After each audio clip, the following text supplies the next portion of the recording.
ابھی کراچی کے اجتماع میں مولانا فہیم صاحب نے حاجی عبدالوہاب صاحب رحمۃ اللہ علیہ کے اعمال بتلائے کہ حاجی عبدالوہاب صاحب فرماتے تھے جب کوئی بندہ گھر داخل ہو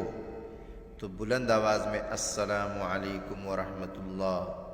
اور اس کے بعد کوئی درود شریف کا اہتمام کرے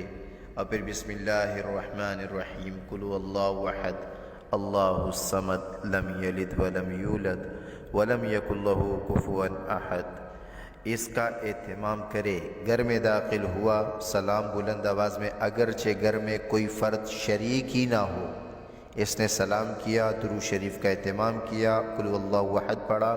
جتنا بھی اس کے اوپر قرض ہوگا اللہ غیب سے ادا کرے گا، کبھی زندگی میں دوبارہ قرض دار نہیں رہے گا، کسی کو قرضہ دینا نہیں پڑے گا، اللہ اپنے غیب سے قرضہ اس کا ادا کر دے گا۔ اس کا اہتمام گھر میں داخل ہوتے ہی سلام، درود شریف اور قل هو اللہ احد، اور یہاں تک فرمایا کہ ایک درود شریف جو روزانہ 500 دفعہ پڑھے گا، صلی اللہ علی سیدنا محمد وعلیہ وسلم،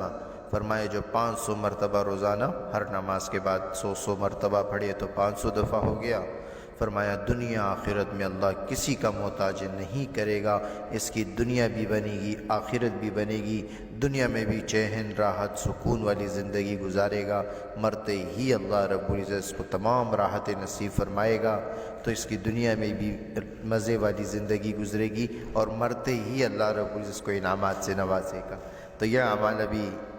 مولانا فہیم صاحب نے بتلائے تھے اجتماع میں، تمام ساتھیوں سے درخواست ہے خود بھی لکھ لیں